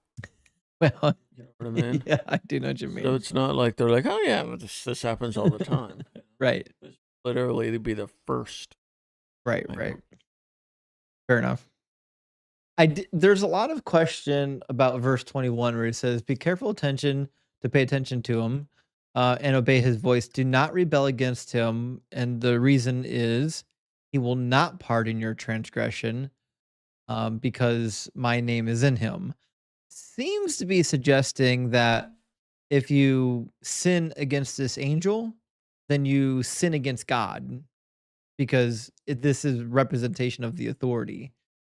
Kinda like if, like, you're a substitute teacher. Mm-hmm. If one of the teachers says, "Listen, if you don't follow the rules of this sub, it'd be like disobeying me." That's how I'm reading it. Right. Yeah. But I've heard Christians say, "Well, it's obviously because this messenger is God." But that's weird because, like, even if you sin against God, he's always willing to forgive you. You know what I mean? So that's not a really good Why would apologetic. his name be with himself anyhow? Right. Yeah, why would if it's really God, why would he have to say my name is gonna be with him? Right. It's wild to me. Alright. Should we do verse 22? Sure. Alright. But if you carefully obey his voice and do all that I say, then I will be an enemy to your enemies and an adversary to your adversary. Dun dun dun. According to ChatGPT, all enemies are adversaries, but not all adversaries are enemies. An adversary might be just a temporary opponent, while an enemy is typically a more serious or lasting threat. I believe that, So yeah. I don't know why this verse mentions symbol. Well, an enemy, I think in Hebrew is typically like, sani or soneh, and an adversary is usually like a satan. Um, Satan, get it? but they're not like equivalents. You know what I mean? Yeah. I'm curious what words they used here, actually. I'm gonna, check verse 22 in Hebrew real quick and see what they actually use. Why there's so many words on the screen? There's so much happening here. We don't need all that nonsense. Okay. So what do they actually say? It says, "I will be an enemy." Oh, interesting. A whole different word for enemy. So, Mhm. oh, sorry, I went too far. Went too far. There's adversary for adversary. We actually get a different word. Um, um, Va theoreti, is not what I was expecting for adversary. I was Mm. expecting something akin to Satan. And enemy is an oyev, and that is actually, like an actual noun for an enemy. So really interesting. Both of the words that we get here for enemy and adversary were different than the other words for enemy and adversary that I assumed they probably were.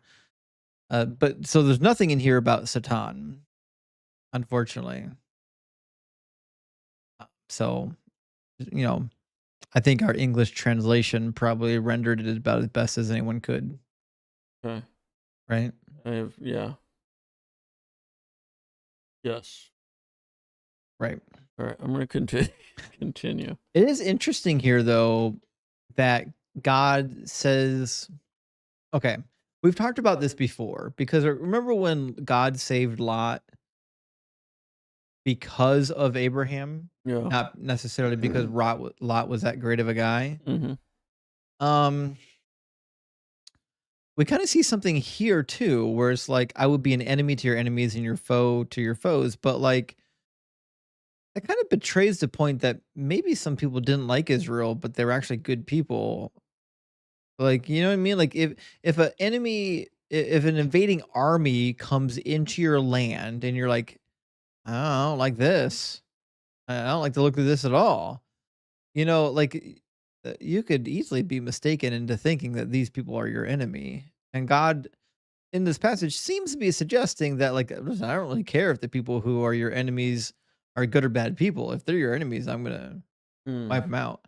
Or is this being a little more, just kind of idiomatic? Is this more of a euphemism for, like, "I'll protect you, I'll be with you." I mean, probably. I would like to think that God is a little choosy with Sure. who he punishes and he wouldn't punish anybody for no reason. So that Uh-huh. clearly, I mean, if they're the enemies, they're bad people. Probably like, okay, yeah, that's good. You know what I mean?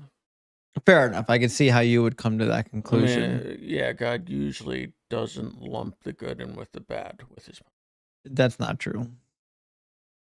I Really? know why you would think that, but that's definitely Because not true. that's how it should be. That's how it's supposed to be, and that's how we're expected it to be because in Genesis, chapter 18, remember when Abraham has a conversation with Yahweh, it's like, "Surely you wouldn't wipe away." He's like, "Far be it from you to wipe away the righteous alongside the wicked." Yeah. But in reality, he does it quite a bit of time. Except Yeah. apparently God was going to. Right? Yeah. Yeah, exactly, yeah. And the funny thing is he actually saved some of the people that turned out to be wicked, Yeah. which is weird. Mhm. Anyways, but I don't wanna get on a big rabbit trail about God's injustice because I feel like we're gonna have plenty of opportunity to talk about some of the more troubling passages where God seems to wipe away the righteous alongside of the wicked. I don't know if we need to waste time on it now. Um, All right. but, let's continue on with 23 and 24. When my angel goes before you and brings you to the Amorites and the Hittites and the Perizzites and the Canaanites, the Hivites and the Jebusites, I blot them out. You shall not bow down to their gods, nor serve them, nor do as they do, but you shall utterly overthrow them and break their pillars. So, so God is saying, listen, after I annihilate them, make sure not to worship their God. Why would they even do that? Are they stupid? That was literally my question is whoever wrote this wasn't thinking about what they were writing down because God is on your side and he wipes out all these people, what would be your motivation for worshiping their gods? You just saw your god kick all their gods' asses. Right. Doesn't make any sense. Oh. Weird. I also like how God is basically like saying, here's a list of people groups that I'm gonna mess up. Yeah, know? we're gonna kick the door down and burn the house down. Mm. There's gonna be no survivors. Mhm. He's playing for keeps. It's funny because this grouping of people shows up over and over again in the Pentateuch of people that God is going to annihilate, but they never really get annihilated. Like they keep popping up. Mm. Like even the Jebusites are basically the people living like in and around Jerusalem. The Canaanites we know were still existing in the land later. The Hethites probably still existed. They were like around the town of Hebron. The Amorites seem to have not been completely wiped out either. Um, I don't know. So, a lot of apologists would say, well, this is hyperbolic language. God isn't saying he's going to annihilate every single one of them. But to me, I feel like that seems to be stretching. They only say that because it didn't happen. The text, when I read it, seems to be God is saying, I'm going to completely remove them from existence. It says I blot them out. Right. That's annihilation. But Yeah, that is, what right? word did they actually use though? You know what I mean?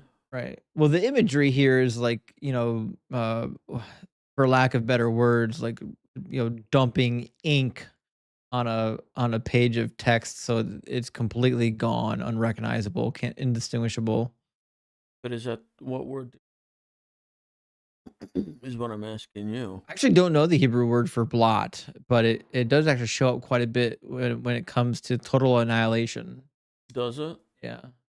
Bible? Yeah. Oh really? Hmm.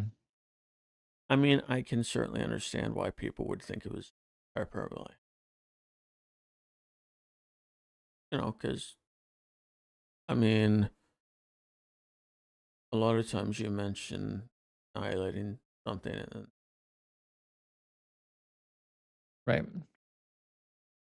Like the Amalekites were utterly annihilated. And then later, a couple chapters later, they still exist. So there's that. yeah, I don't know. It is odd that, they're still kicking around, Yeah. you know? Hmm. Oh, well. All right. All right. It is what it is, right? Yeah. Are we on 25 to 27? That surely are. All right. Let me pull it up. All right. Go ahead. You shall serve the Lord your God, and he will bless your bread and your water, and I will take sickness away from you. Hmm. None shall miscarry or be barren in your land. I will fulfill the number of your days. I will send my terror before you and will throw into confusion all the people against whom you shall, and I will make all your enemies. Quite a list of superpowers, right? That's wild. Blessed bread and water, no sickness, no miscarriages, no dying young, and your enemies are going to be afraid of you. Right. I don't really know what blessing your bread and water is. Maybe it just means that. The weird thing about this section of the text is it's not clear that this ever happened. Mm, Right? He's saying you shall serve the Lord and I will bless your bread. He's saying I will do it. mm.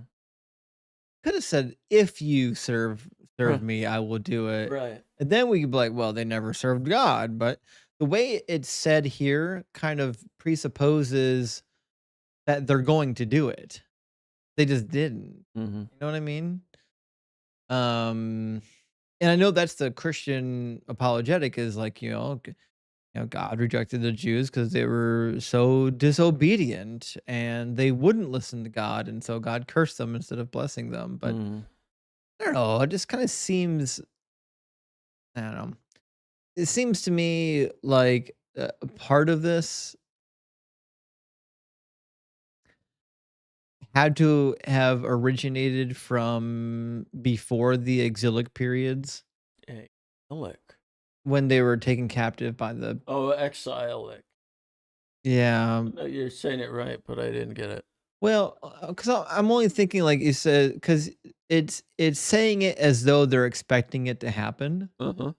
but I don't know if they ever actually expected it to happen after the exile. I feel like that they basically gave up hope at that point, right? Um, I don't know. Some of these texts are weird because The exile, what are you talking about? I'm sorry. the Babylonian exile. Yeah. Have we talked about that before? I have. I'm still. Oh, well, in about 605, Nebuchadnezzar, not Nebuchadnezzar, it might have been Nebuchadnezzar, but the Babylonians came in and did a campaign against northern Israel, what was left of it. They won a battle on Carchemish against a combination of the Egyptians and the Judeans. And then a couple years later, they came down to Jerusalem and ransacked Jerusalem. And then a couple years after that, they devastated Jerusalem and destroyed the temple, and then carried all the children captive into Babylon for like 65 years or something. It was pretty bad. It was really horrific. Like mothers were eating their own children to stay alive, type of horrific. So that's why I'm saying when I'm reading this text, it kind of reads like it might have been written before that time period because it's hard for me to envision somebody during or after that time period writing this. Huh? Were these the Israelites? Yeah. They were eating their own children? Yeah. I don't believe that for 1 second. Yeah, it says it. It's in Jeremiah 19. I don't believe. It's in Leviticus I 26. don't believe that. I think Deuteronomy 28 reiterates I it. don't believe that.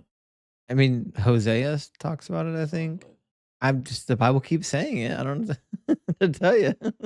Isn't that like a huge sin? Not really. What? No sin against eating your children. Being weird now. Huh. I mean, it was obviously a sin, but Why? Why would you think that? I'm not gonna discuss this. You're being very I weird. don't know why you think it would be a sin. Are you making a joke here? Mm-mm. All right, whatever. I think You can kill your children. and eat them. I mean, if that's what's going to happen, yeah. If you're going to die otherwise, Are you making a joke here? I don't think God wanted it. Stop doing I don't that. think that was God's original plan, but he definitely knew it was going to happen, and he caused it to happen. Well, all right then. He talks about it. He says that he's causing it to happen. He's bringing invading armies on his people to punish them. And it's going to be so severe that you're reduced to having to eat your own offspring. God said that. Yeah, it's, Jeremiah 19:9 is and Ezekiel 26 both mention Yeah, I it. mean, but we kind of ignore Ezekiel, right? No, why would we do that? No, Jeremiah. Because he was kind of, Well, you ignore he Ezekiel. was an I don't. excitable kind of guy. He was. He definitely was excitable. In Jeremiah 19, it says, we'll start in 8. I will make this city a horror, a thing to be hissed at. So where's this city? Is this the Israelite Jerusalem. city? Jerusalem. Just after they got Not yet. their promised land? Yeah. Mhm. So they're in the promised land. In the promised land. It says, I will make this city a horror, a thing to be hissed at. Everyone who passes by it will be horrified and will hiss because of its disasters, and I will make them eat the flesh of their sons and the flesh of their daughters, and shall all eat the flesh of their neighbors in the siege and in the distress with which their enemies and those who seek their life afflict them. I assume there's something wrong with the translation. Nope. There's same thing. We get a similar one in Leviticus 26. Penalties for disobedience. There's a lot of penalties. If you continue to be hostile to me and will not obey me, I will continue to plague you sevenfold for your sins. I will let loose wild animals against you, and they shall bereave you of your children and destroy your livestock. It will make you few in numbers. And then again, if you won't turn to me, I will continue hostility towards you. I will strike you sevenfold for your sins. I will bring the sword against you, executing vengeance. There's going to be pestilence. I will cut off your supply of bread. 10 women shall bake your bread in a single oven. They will dole out the bread by weight. Though you eat, you will not be satisfied. Despite this, if you still do not turn back to me, what else he's going to do? You shall eat the flesh of your sons and shall eat the flesh of your daughters. This is God's, form of punishment. Doesn't feel like God values human life that much. Not so much. This idea that everybody is sacred in God's eyes. We're all image bearers. Doesn't really seem to be in the book the way Christians want it to be. Mm-hmm. That's a modern value that Christians impose on the text. Not a value that they read from the text. Oh, that sucks. Not good. No, it's not good. Yeah, I get that.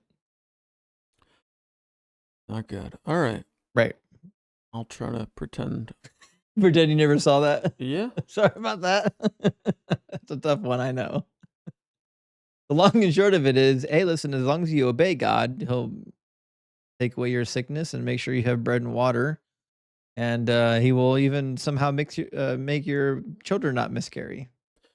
I think it's weird, as long as you obey, as if they had a choice at that point, right?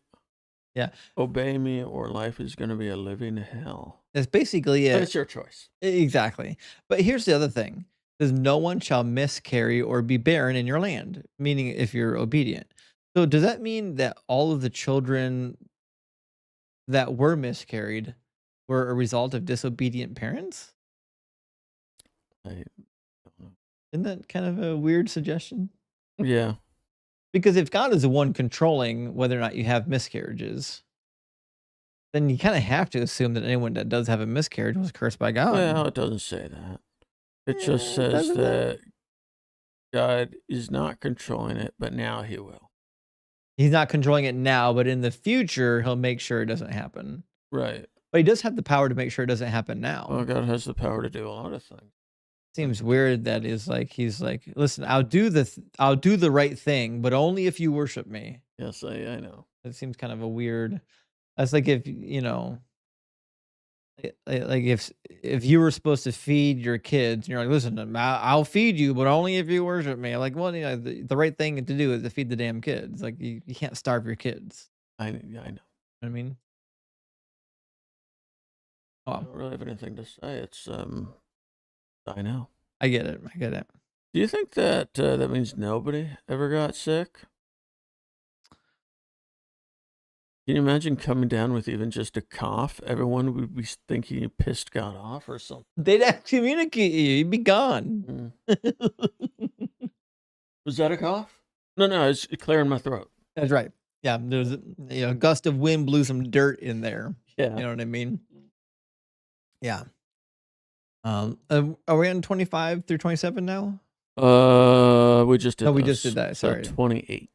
28. All right, let's get 28 in here. And I will send hornets before you, which shall drive out the Hivites, the Canaanites and the Hittites from before you. It's funny because hornets live in a hive, and these will drive out the Hivites. It's not as funny for the Canaanites and the Hittites, though. Fair enough. That's a good catch. Thanks. ChatGPT says hornets don't live in hives, but instead large paper nests. Whatever that means. So wait, hornets don't have hives? They got large paper nests. But how many hornets live in them? A lot, probably. Isn't that a hive? Well, I think it's not. Well, hold on. What's the difference between a hive and a nest? Well, I mean, birds don't lay their eggs in a hive, do they? They lay them in a nest, so this is probably similar. Okay. All right. Give me a second to think. Okay. Now I need to know what's the difference between a hive and a nest. Okay. I don't actually know the answer to the question. One way to find out. Got GTPNG. Yes. They really should have given an easier name. Well, yeah. I don't know why it's called that. I don't know why they did that to themselves. Shot themselves in the foot. Yeah, now they're only a multi-billion-dollar company or something. Has anyone ever mispronounced OpenAI? I don't. No, it's just easy to pronounce. OpenAI. That's, you know what it means too. Artificial intelligence. No one knows what ChatGTP. Even ChatGTP doesn't know what it is for. I'm pretty sure it does. Just saying. I don't know what it means. But what are you typing? What's the difference between a hive and a large paper nest? Why don't you just say what's the difference between a hive and a nest? Just they call it a large paper nest. Fair enough. So a hive is typically structured like a colony, and it's either natural or man-made. Made of a large paper nest is built by wasps or hornets using chewed wood fibers mixed with saliva. And a colony lives there? Okay, so in short, hives are wax, bees, and honey. Paper are paper-like materials, wasps, and no honey. Well, not much of a difference. I guess not. But So really splitting some hairs there. yeah. I thought I would. Bee-sized hairs. Mm-hmm. Yeah. Fair enough, though. But I did like your pun. Thank you. By the way, that was good work on the pun. Appreciate it. Should we do 29:30? Sure. I will not drive them out from before you in 1 year, lest the land become desolate and the wild beasts multiply against you. Little by little, I will drive them out from before you until you have increased and possessed the land. This is interesting. It's like God wants them to temper their expectations. It also works out well because when the Israelites complain about not getting to the promised land, Moses, whatever, can just point to this and be like, see, God told you already it wasn't going to be quick. And then all the people will die off and you get new people, and then you can just keep using the same excuse. Also, God doesn't think he can control the wild beasts. Oh, damn. Would apparently rip them to shreds. This is a good point because God is basically saying, I'm going to drive out these people before you. I'm going to kick their asses. I Mhm. can't do a damn thing about these wild beasts. Right, yeah. That's a really weird thing to say. Mhm. It's almost like they're writing from the future about the past Uh, and explaining why it took them so damn long to actually take possession of the land. yes, it You know what I does. mean? It's like, well, listen, it took you 400 years, but God said, I'm not going to do it all at once. Right. And then people are like, well, why? Why wouldn't they'd be like, why wouldn't God? And then they're like, well, obviously because God didn't want the beasts to, duh, That's so obvious you now. know, Mhm. because I'm sure we've already mentioned it. When you have a God that is already invoking doing miracles and things, then you don't need excuses for things anymore. The excuses are useless to a God that can do miracles. Mhm. You know what I mean? Mhm. Doesn't make sense that this would be the excuse. That is yes, it does not. Um, Oh, well. Anything else on that? Nope. 31? And I will set your border from the Red Sea to the Sea of the Philistines, and from the wilderness to the Euphrates, for I will give the inhabitants of the land into your hand, and you shall drive them out before you. So I presume this is the promised land borders? I'm not gonna look it up. Yeah. The borders of the territory that they're going to be given, right? So from the Red Sea to the Sea of the Philistines. So that's southeast, kind of to the southwest, Hey, is this where Israel is now? kind of. But it doesn't reach to the Euphrates, and this is actually a really big point of contention. Is as far as we can tell, Israel never really did reach to the Euphrates. You could say maybe during the time period of the Hasmonean dynasty, they pushed their border a little bit further north than typical. But it is interesting that we get this reference saying that their their land will go all the way to the Euphrates when I don't think it ever really did. In fact, we'll do ancient Israel map, and you can see where it stops. Um, I mean, this is a normal map. It's not a great map, but there's no Euphrates River up north. But if you do, we'll do uh, ancient Near East map. There we go. You'll see that it's not even close. So the kingdom of Tyre was as far north as Israel ever went. The border of Israel was right about where Tyre was. Euphrates is way up here.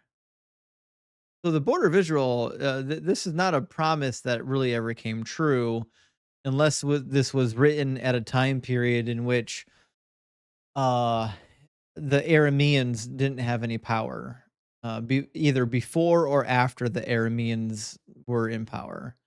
The Arameans had a land right around here on the northern right side of the territory, but there were time periods when that power, those people weren't really all that strong. So it could have been envisioned that, during a time period in which the Arameans weren't very strong, that the kingdom had a little bit further reaches toward the river. But I can't think of a time period where it ever actually did reach the river. But guess what? We talked about the hypothesis before that the ancient northern Israelites were actually just Canaanites. Mhm. Now, the Canaanite territory reached all the way north, even up to Ugarit and Carchemish. And even in the historical books, we find that the king of Egypt and King Josiah of Judah go all the way up and fight a battle in Carchemish, against invading armies from Mesopotamia. So it does seem like Israel at some point has some kind of interest in this area, even if their border doesn't really seem to inhabit that area. I'm likely to believe that there was a time period in which the early Israelites were really Canaanites, and their land mass did go a little bit further north than how the Bible paints it. Because remember, a lot of what we get from the Bible, I think, is kind of written from a southern Judean perspective, as Mm-hmm, we've mm-hmm, discussed. The Judeans didn't really know much about what was happening up here, but the northern Israelites did. mm-hmm. So I don't know. All that to say is it's kind of weird that he just says that their border is going to go to the Euphrates when I don't know. It doesn't really seem like that ever actually happens in the Bible. Mm-hmm. Anyways, anything to add to that? No. Okay. Uh, but let's go 32 and 30 then. You shall make no covenant with them and their gods. They shall not dwell in your land, lest they make you sin against me. For if you serve their gods, it will surely be a snare to you. A Mm, snare? I was expecting something worse. This doesn't actually sound that bad. Sounds like a hangnail. And you know what? What I did was I compared this with 10 random translations. And guess what? mhm. 9 out of 10 use the word snare. One of them uses the word trap, which is probably a better word, but it still doesn't sound all that concerning. I think it's a snare and a trap are synonymous, but My point is, it'll be a snare. Gonna be like, guys, this is gonna really mess you up. well, the question I had was also about the word snare because somebody who's caught in a trap or a snare kind of assumes that the trap is laid by an entity that wants to take you or something. All right, but hear me out on this. The snare is theoretically being set by somebody. That's what the somebody has to set the trap. But it seems like God is the one setting the trap because if they worship these other gods, the other gods aren't punishing them. Right. The only harm coming from this trap is what Yahweh is going to do to you. Like that classic meme where Jesus is knocking on the door and he's saying, "Let me in," and they say, "Why?" He goes, "Yeah," or what does he say? Let me in so I can save you. And he's like, "From what?" And he's like, "From the thing that I'm going to do to you if you don't let me in." Kind Right. of like that. Like God's Oh, like, don't worship the other gods. It's a trap. Like, but you're the one that set the trap there, guy. You're the one saying they're going to eat the flesh of their children. yeah. You know, Yeah. this is my take. It's a good take. My take might be a little cynical. Just a little bit, Just a I mean, flavor. it makes sense though. Because presumably none of these gods are going to punish the Israelites Right. for worshiping them, Yeah. right? In fact, they might get blessed for it. I mean, if the gods are real, Oh, they all would right. theoretically they would get blessed, Okay. right? Mm. I don't know. So crazy.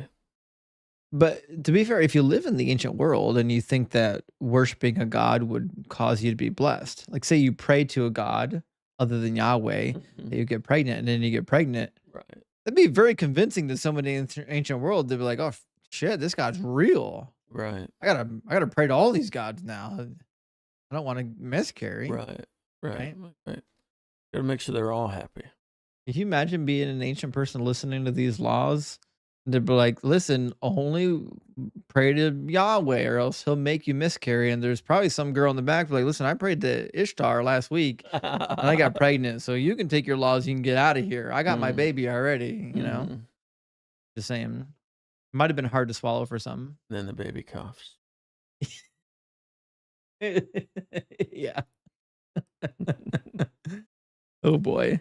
Well, I think that we all I have to say on those verses. You got anything else? Yes. Not much to say. There's this assumption that these might not even been given by God,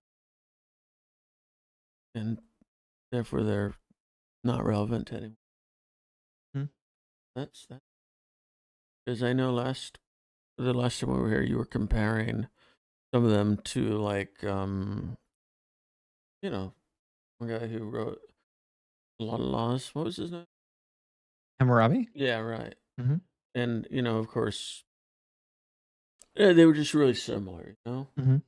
And you kind of hate to see. I get it. Because it implies that it's not from God, it's just copied from older texts. But to be fair, I've compared a lot of the texts in the Bible, and it seems like there's a lot of copying going on. Why did you say to be fair? I mean, to be fair with the data, the data suggests that there was copying going on. That's what I just said. And I said that that's not good. I was really hoping you were going to say, to be fair, Oh, no. we're just agreeing with me. I was agreeing with Yeah, you. that sucks. Sorry. There's a lot of copying going on. Thanks. Yeah, I know it's disappointing. It is. It is. It is. It is. Um, I mean, you might say something like, well, God was reusing the good stuff from society because they already knew about it. But Stuff about slavery and all that.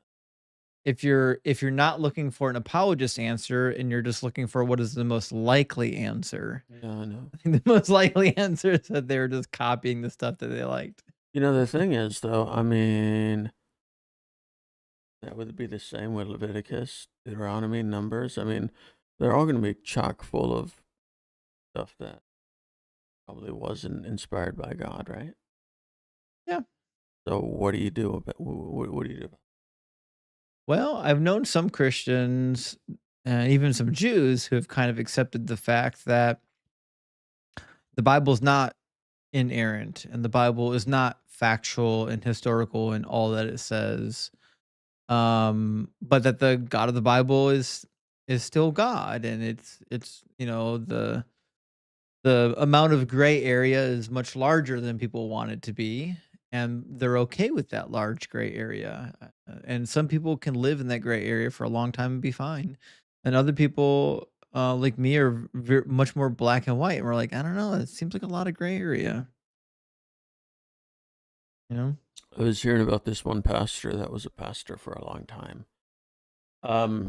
Yeah, and he's talking about like, and then one day he was just kind of like second guess because he heard about a really bad pastor. Just like, and then basically he said, so if I'm second guessing, it's okay that you do too sometimes. Mhm. And what I was thinking was, if you're second guessing after devoting your entire life to it, Mhm. number one, what was all that stuff before second guessing? Was that nothing then? Just not really thinking very much about certain things. Sometimes you don't think about it until it happens. But my personal perspective, and this is not just true of the biblical God, this is true of all God concepts. I think natural disasters are one of the biggest impediments to believing in an all good God because you an all good God wouldn't cause that amount of needless No, suffering. I mean, to be fair, I don't think God causes natural disaster. But he created the world in a way that natural Yes, disasters would exist. but then that means he's responsible for all pain. No, just for the ones from natural disasters. We shouldn't have lived near there, Near where? where there are There's nowhere you can live where earthquakes or there's free hurricanes. of natural disasters. Everybody could just live in Ohio. There's not a single place on the planet that can fit a global population where there will never be natural disasters. I think you get my point, though. The point is not very No, well no, no. The made, point is just that there are laws in motion on this, and but sometimes humans get in the way of that. there's no way of getting around it. There's nowhere you can live where there's never going to be a natural disaster. I mean, I don't know if I don't know if that's true. I mean, it's true. I don't know if it's true. Name a place, and I'll tell you what I natural just said disaster. Ohio. We have tornadoes coming through Ohio every year. I've never seen one. So That means they don't exist. that's wrong. All right. I'm just saying. I think a lot of people would be safe in Ohio. How many people do you think can actually live here? Do you think the whole population of the U.S. can just move to Ohio? It would be, That's ridiculous. that was it. Yeah. All right. Well, you tried. I tried. You Okay. tried. I think I succeeded. All right. Succeed must have a different meaning in your world. It does. You mean succeed? No? I would love to do that, though. All right. Well, I think that's all we have to say for the week. I think Um, a landlocked state would be hard to say. Yeah, I think you're right. Yeah. That's a tough one. Yeah. All right. Well, with that, I mean, we'll be back again with Exodus 24 next week. I'll be Yeah. excited about And that. maybe even 25 as well, because I think 24 is short. Yeah, I think we talked about that. I think 24 and 25 we can combine. I think 24 has only got like 15 verses or something. Yeah. Yeah. So that'd be exciting. Man, we're almost done with Exodus, not really. And we're crushing Exodus. Yeah, we're crushing it. We're gonna smoke it. Yeah, we'll be done by June, maybe. Maybe. And then we'll be on to Leviticus, one of my favorite books. You're gonna love it. Yeah. There's a lot of barbecue. What? There's a lot of barbecue. Yeah. Just all day, every day barbecue. We're done with that. It's a pleasing aroma. I'm gonna. Oh, you talking about regular barbecue? Oh, I thought you were talking about the children. No, Right. we don't get those until Leviticus 26. Then we get barbecue children. Ugh. Okay. There's that. There's some of that. All right. I thought you were being irreverent. Well, no, I wasn't, but I mean, now that you mention it. I didn't mention it. All right. We're done. All right, guys. Thank you so much for being here. We are done for the week. We'll see you next week. Yeah.